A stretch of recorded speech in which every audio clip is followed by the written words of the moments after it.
করার পর ফ্রিকের কাছ থেকে জানতে পারি চিতা খুব অসুস্থ। আমি জানতে চাই কি হয়েছে চিতার।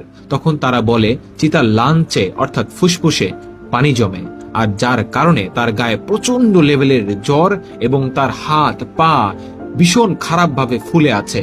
আমি কথাটা শোনার পর পর আতঙ্কিত হয়ে যাই। যখন তার সাথে দেখা করতে যাই, গিয়ে দেখি সে বিছানায় শুয়ে আছে একটা কম্বল মুড়ি দিয়ে। তার কপালে আমি হাত দিলাম, হাত দিয়ে দেখি তার শরীরে প্রচন্ড পরিমাণে জ্বর।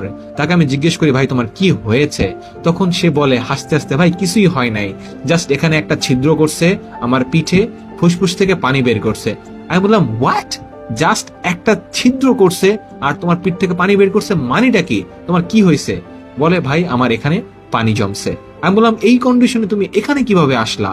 তখন চিতা আমাকে বলে, ভাই এটার পিছনে অন্য একটা কাহিনী আছে। আমি বললাম কি কাহিনী আছে আমাকে বলো। এই কাহিনীটা শুনলে তোমরা সত্যি অবাক হয়ে যাবা এবং বুঝবা একটা প্লেয়ার কিসের জন্য, কি এমন আছে গেমের ভিতরে তার এতটা পাগলামি করতে হবে। ঘটনাটা বেশ কয়েকদিন আগে। সে খুব অসুস্থ ফিল করে এবং তার হাত পা ফুলে যায়। তার বাসা থেকে তাকে ডাক্তার দেখায় এবং ডাক্তার তাকে হসপিটালে ভর্তি হতে বলে। তখন তার বিভিন্ন ধরনের টেস্ট হয়। এরপর দেখা যায় তার ফুসফুসে পানি জমে এবং সেটা খুবই ভয়ঙ্কর লেভেলের। এরপর তাকে বলা হয় অপারেশন করতে হবে, কিন্তু সে তখন হসপিটালে ভর্তি হয় না। এফএফবিসির কয়েকদিন আগে তার পাসপোর্ট করতে হবে। সে কোন রকম ডাক্তার দেখাইয়া ওষুধ খাইয়া সে পাসপোর্ট করার জন্য দৌড়াদৌড়ি করে। তার কারণ হচ্ছে যদি সে এফএফবিসিতে চ্যাম্পিয়ন হয় তাহলে পাসপোর্ট ছাড়া তো বিদেশে যেতে পারবে না। সে খুব তাড়াহুড়ো করে ওষুধ খেয়ে সে পাসপোর্ট করার জন্য দৌড়াদৌড়ি করে এবং প্রায় 5 থেকে 7 দিন সে দৌড়াদৌড়ি করে পাসপোর্ট রেডি করে। তার শরীরের কন্ডিশন খারাপ থাকা অবস্থায় যখন সে দৌড়াদৌড়ি করে পাসপোর্টের জন্য, তখন তার শরীর আরো বেশি খারাপ হয়ে যায় এবং তার হাত পা আরো ফুলে যায়। এফএফবিসির ঠিক একদিন আগে সে আর টিকতে না পেরে কন্ডিশন এতটাই খারাপ হয়, এরপরে সে হসপিটালে ভর্তি হয়।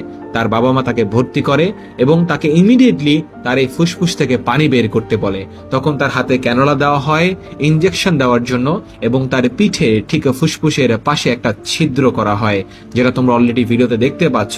সেইখান থেকে পানি বের করা হয় এবং পানি বের করার পরে সে একটা গেম খেলে হসপিটালে ডাক্তারদের সাথে।